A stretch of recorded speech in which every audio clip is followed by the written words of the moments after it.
श्री रैदास जी भाग 2। श्री रैदास जी का संत प्रेम और भगवान से वार्तालाप। श्री रैदास जी महान संत थे। ये भगवान के भक्तों से बड़ा प्रेम करते थे। संत सेवा में धन का सदुपयोग करते थे। इनका यह आचरण पिताजी को अच्छा न लगा, अतः उन्होंने इन्हें अलग कर दिया और घर के पीछे की जमीन रहने के लिए दे दी। यद्यपि घर में बहुत सा धन माल था, पर उनमें से पिताजी ने अलग करते समय एक कण भी नहीं दिया। इससे रैदास जी और उनकी स्त्री को बड़ा सुख हुआ। इन लोगों को भगवान पर पूर्ण भरोसा था। रैदास जी जूतियों को गाड़ते थे, पक्का चमड़ा लाकर जूते बनाते थे, साधु संतों को पहनाते थे, अपनी सेवा को प्रकट न करके गुप्त ही रखते थे। आपने एक छप्पर डालकर उसमें भगवान की सेवा के योग्य स्थान बनाया।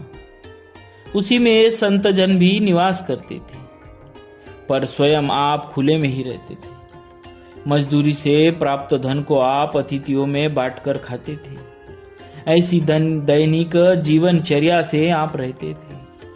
एक दिन स्वयं भगवान भक्त का वेश बनाकर श्री रैदास जी के यहाँ पधारे और श्री रैदास जी को पारसमणि देते हुए कहा, इसे संभाल कर रखना। श्री रैदास जी ने कहा, मेरे धन तो श्री राम जी है, इस पत्थर से मेरा काम नहीं चलेगा। मैं धन संपत्ति को नहीं चाहता हूँ। मैं तो यह चाहता हूँ कि संत भगवंत की सेवा में अपना यह शरीर भी न्यौछावर कर दूं। संत भगवान ने पारस का प्रत्यक्ष प्रभाव दिखाने के लिए उसे लोहे की रापी से छुआ दिया। वह सोने का हो गया।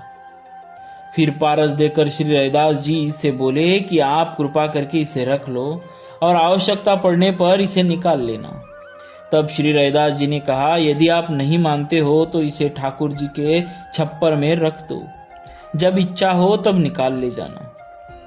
साधु वेशधारी भगवान श्याम सुंदर 13 मास बीत जाने के बाद फिर श्री रैदास जी के यहाँ आए और बड़े प्रेम से बोले, कहिए रैदास जी, पारस का प्रयोग करके क्या सेवा की? श्री रैदास जी बोले, जहां आप रख गए थे वहां ही रखा होगा, आप उसे ले लीजिए। श्री रैदास जी की ऐसी बात सुनकर पारस को लेकर वे चले गए। अब इसके बाद भगवान ने जो नई लीला रची उसे सुनिए। प्रातःकाल जब श्री रैदास जी ठाकुर सेवा करने जाते तो नित्य 5 मोहरे वहां मिलती। बिच्छू की तरह उसे चिमटे से पकड़कर रैदास जी नित्य गंगा में डाल देते। अब तो रैदास जी को ठाकुर जी की सेवा से भी भय लगने लगा। तब भगवान ने स्वप्न में श्री रैदास जी से कहा, तुम अपना हट छोड़ दो और मैं जैसा चाहता हूं वैसा करो।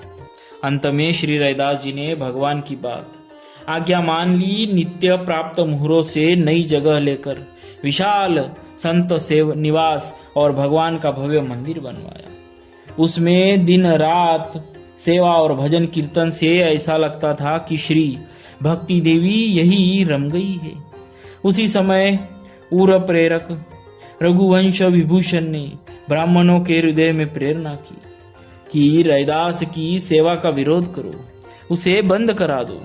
तब बहुत से ब्राह्मणों ने एकत्र होकर राजा के आगे भरी सभा में श्री रैदास जी को गालियां देते हुए पुकार की। उन पर आरोप लगा दिया कि वे शूद्र होकर पूजा करते हैं।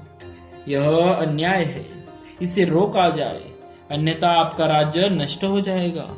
तब राजा ने श्री रैदास जी को बुलवाया तथा उनका चमत्कार देखकर न्याय किया और श्री रैदास जी को सेवा का अधिकार प्रदान किया।